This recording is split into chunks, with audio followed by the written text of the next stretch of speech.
This is Mo Murphy from Clark County Sports. We're here at the Bond Secours Training Center in Richmond, Virginia, the home of the 2017 Washington Redskins training camp. Camp officially opens to the public tomorrow. The team had a closed conditioning session today, and head coach Jay Gruden spoke to the media after that was concluded. We'll have highlights of that interview on the website, as well as coverage of tomorrow's opening practice. This is Mo Murphy from ClarkCountySports.com reporting from Richmond, Virginia. Welcome back, everybody. Yeah.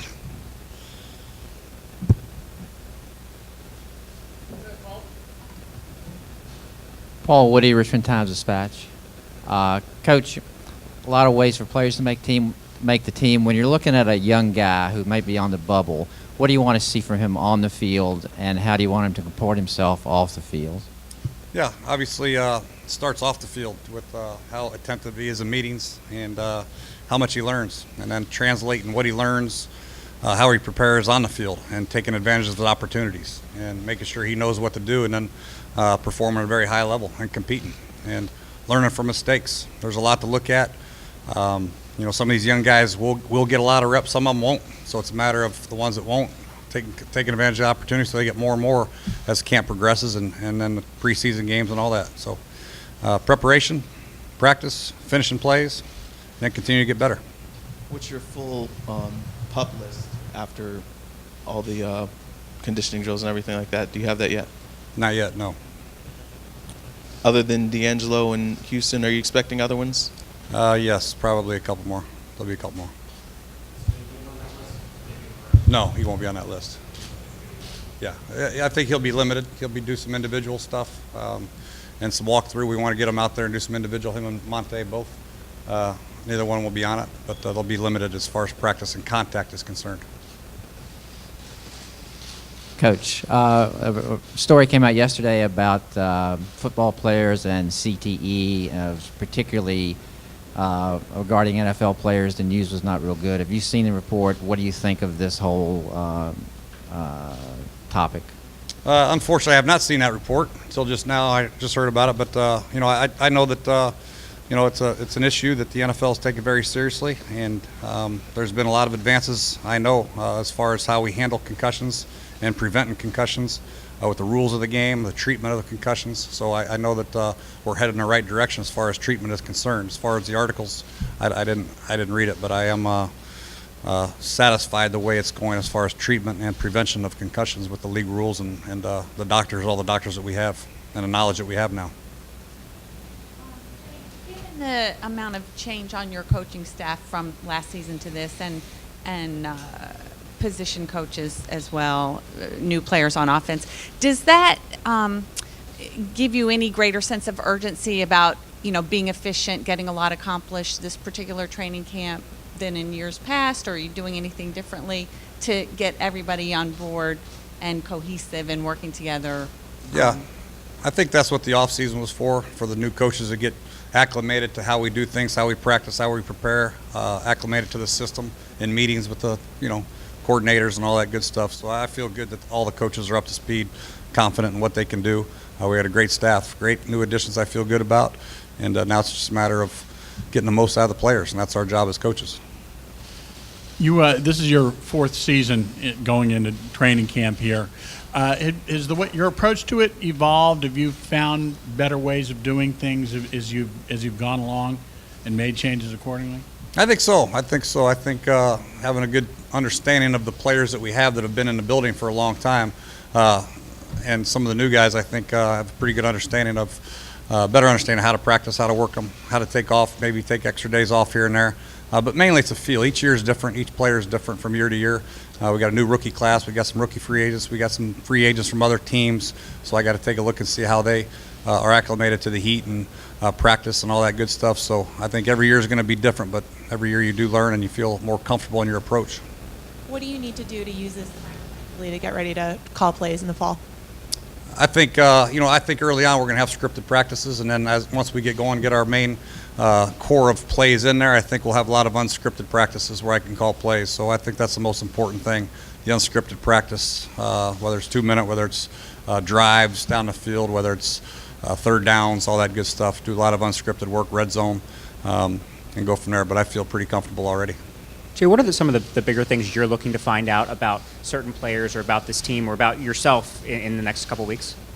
I want to see how they compete, really. This is what it's all about. We have great competition at every position. We really do, more so than any time I've been here. So, the ones that compete and want to sustain that competition level at a very high level day in and day out throughout the grind of training camp are going to be the ones that you're going to rely on Sunday. So we had great camp battles, like I said, and roll the ball out there, let them compete, and see who can come through it. Jay, as you may have heard, Kirk's on a one-year deal again. Kirk or Kirk. Kirk with a K? Kirk. Oh. Kirk. Gotcha. How did you see him handle this situation last year that gives you comfort that it's not going to be an issue this time around? Yeah, he was fine last year. I thought he competed every day and did everything right. And that's the thing about Kirk is you never worry about his preparation. And it's not going to vary from day in to day out. He's not going to come in and be a different guy every day. He's the same guy every day. Great competitor, wants to get better. Understand he has a lot of room for improvement, and he wants to be coached. And it's fun to coach him. So the contract status will take care of itself eventually, hopefully. But right now, it is what it is, and we're happy to have him for 2017. Defensive line was a spot you struggled last year. What are you hoping to see these couple weeks here in Richmond, especially with Jonathan Allen? Yeah, I think Jonathan's obviously a very talented kid. We loved him in college, and now it's translating to the pro game and handling our system, our terminology, sustaining the level of competition he's going to go against, going against Brandon Sheriff and Sean Laval and Ari Kwanjo and the rest of the big fellas up front. See how he handles it. Handles the double teams, handles the outside zone, handles the pass rush on third down. There's a lot to like about him. And then watching McLean and McGee, new guys that we got free agents, see how they compete, and then Ziggy Hood and Matt Ioannidis and Anthony Lanier, see how much they've improved from last year to this year. So we had a good stable of young guys. We got some veteran guys I think can play. Now it's a matter of finding the right combination of guys in certain situations, base first down, third down nickel, maybe base nickel, whatever it is, of getting guys in the right spot and seeing who can perform the best. If I may redirect on two previous questions. Regarding young guys, when they leave the field, what do you want them doing in the evenings? How do you want them behaving? What do you want them focusing on? I don't want them behaving. Yes. Well, we want them focusing on football. That's what training camp's all about. It should be a 17, 16, 15-hour grind, and then when they're not on football, they should be getting their rest and sleeping. So they should eat, drink, and sleep football during training camp at the hotel. They should try to soak up as much knowledge as they can from their coordinator, position coach, and just continue to get better and take care of their bodies. That's the biggest thing is you got to understand that every day is a new day. It's going to be a great challenge. It's going to be hard on your bodies, and they have to do a great job of taking care of what they eat, how much they sleep, and then how they prepare mentally, and then physically come out here and maintaining a great competitive edge day in and day out. It would be a great challenge for them. But a lot of them have been through it. University of Alabama, I think, worked them pretty hard, and they have a good understanding how to those first two rounders, and then obviously Fabian getting back in shape after the injury, and Monte after his injury, slowly getting them ready. But the majority of the guys we drafted for a reason because they're high character guys and have great work ethic, and it showed on tape. And so far, nothing has given us any indication it would be different. And Justin Fuente, the football coach of Virginia Tech, says that when he's driving home on Thursday night, he needs to be thinking about the entire football program. He wants his offensive coordinator thinking about what to call on 3rd and 7. So with you calling plays now, does that put an extra burden on you? How does it change your planning process and your thinking process? It changes a little bit, a little more on my plate, a little bit more. But I think as a staff last year, myself and Sean and Matt and Coach Callahan, we put together the list early throughout the week, and Thursday and Friday we're still adding plays for special situations. Now it's just a matter of putting them all on paper come game day and feeling comfortable about the plays that we have in, along with Kirk and Colt, and making sure that we're all on the same page. But yeah, I'm still going to think about the same stuff, trying to get our team ready and getting them in the best position to win. Jay, the last couple of years when you weren't calling plays or doing as much about learning how to delegate, now that you're adding a little more responsibility to your plate, just how have you learned about the balance between delegating and then also doing some of the things that have gotten you to this place? Yeah, that'll be the trick.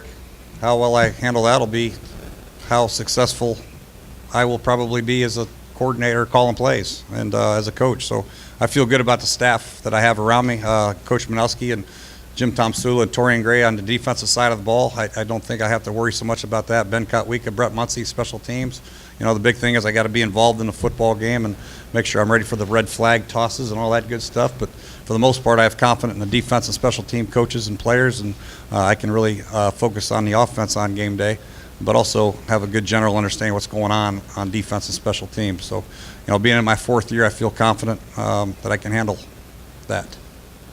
How does Josh Doxson look health-wise, and what are you expecting from him in camp? Josh looks very good.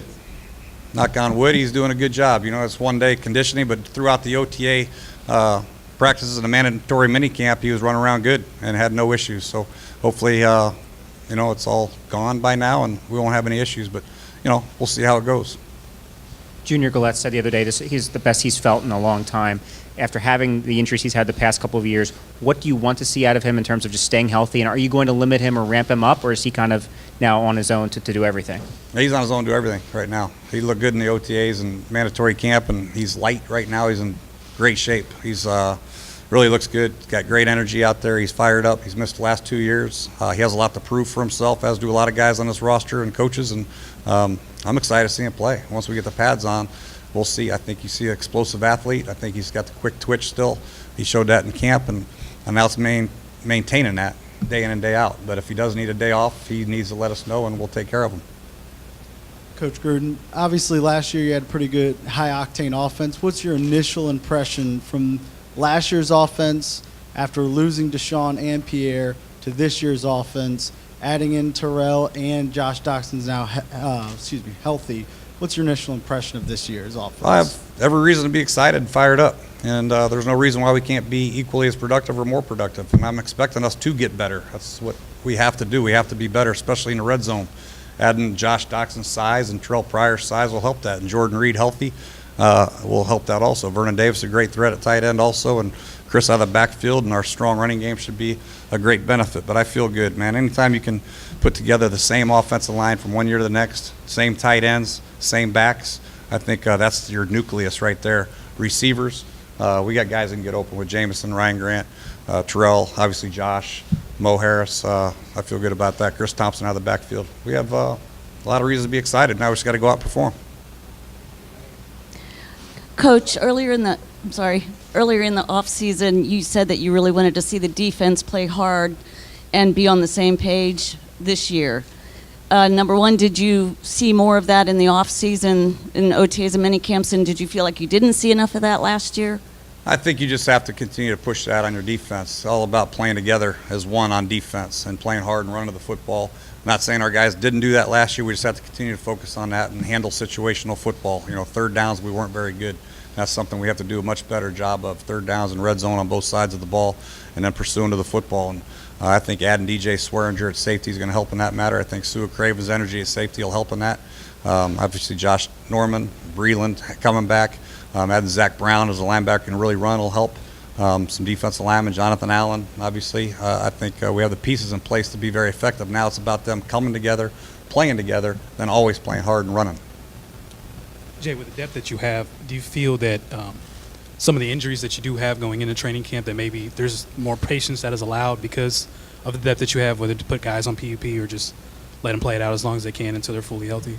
Yeah, we feel good about our depth. Like I said, it's the best I've felt about our depth this year in training camp at every position now. Tight ends, running backs, offensive line, defensive line, safeties, linebackers, all of them. I feel great about our depth. And, it's going to be – the challenge is going to be get everybody the reps, let them all compete, and find out the best 53. That's the most important thing. We got to utilize the time out here on the practice fields, and then the preseason games. We got to really manage playing time effectively to give these guys opportunities to show what they can do. So we picked the right 53 for Philly.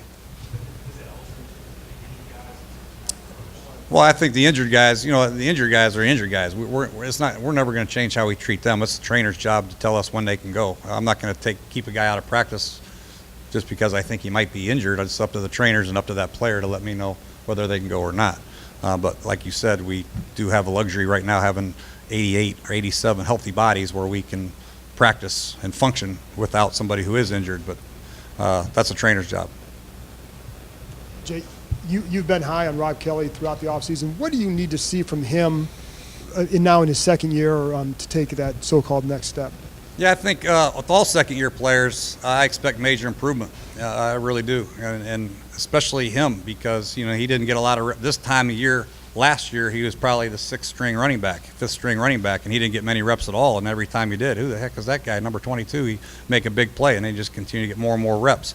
And I think with the reps that he got and the experience that he got playing on Sundays will help him tremendously in pass protection, routes, footwork, aiming points, all that good stuff. I expect him to really make a major step forward. He's in better shape, I think, this year. Not that he was in bad shape last year. I know his name's Fat Rob, but he's in very good shape. These guys have had a chance to be in a weight room for a full year with Chad, and he's in tip-top shape. I expect improvement.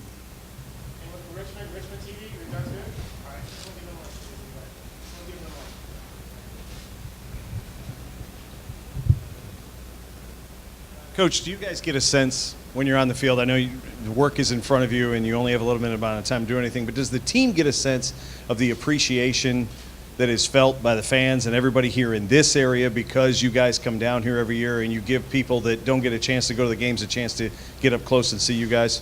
Yeah, they do. I love coming down here and practice in front of a crowd, and there's a lot of good energy at practice. And sometimes it helps us through the tough times. The monotony of training camp after the 6th or 7th day. You come out here, there's little kids out there, there's people cheering for you. It makes you go a little harder sometimes. So we really appreciate the fan support when they do come out, and the energy that they pass along to the players. And these guys play hard, they work hard, they're grinding out there, but the energy the fans give us helps out a lot. Jay, back here. This franchise hasn't had 3 consecutive winning seasons, I think, since the early 90s. Do you feel like you've installed your culture that you wanted to do when you came on board 4 years ago here in the beginning of year 4? Well, you try to. You like to think so, and that's something that you have to continue to preach and work on. It's not something you can just sweep under the rug and say, the culture's set. You have to continue to preach what you want and get it out of them day in and day out, because we do have new players. You got rookies coming in. You got free agents from other teams that you have to show them along the way. But I think the best part about our football team now is the core group of veterans that we have that have been here lead by example. The Trent Williams of the world, the Kirk Cousins, the Will Comptons, all these guys that have been here for 3 and 4 years, they're great leaders, and they lead by example, and the guys work and they follow. And then adding free agents like Josh Norman, who's one of the hardest working guys on our team, and watching how DJ Swearinger works, and Terrell McLean, adding some free agents that also love to work, has been a great benefit for us. So the character of this football team is as strong as it's ever been, I believe. They get along great in the locker room. They work extremely hard on the practice field, and hopefully that continues throughout the long process of training camp and preseason. Hey, Coach, a couple of years ago, the NFC East was considered maybe the NFC least. After what's going on this offseason, what are your thoughts about how tough it's going to be this year in the NFC East? I think it's always tough. That's the experts who said it's not tough, but I like them to put a football team together and try to beat a team in the NFC East. But you know what? I think it's very good. It's great competition. Each team has different types of ways to attack you and hurt you. Philadelphia with some new additions, and obviously Dallas with their big, strong offensive line and running game, and Dak playing as well as he did as a rookie, and the Giants with Eli, who seems like he's been there for 40 years, just consistent all the time, and Odell, and a great defense. So every team possesses a great challenge, and that's what we have to understand. It's going to be about the team that makes plays in crucial situations, stays away from the penalties, and protects the football and gets the football out. So that's what our focus is in training camp. Thanks, Coach. Thank you.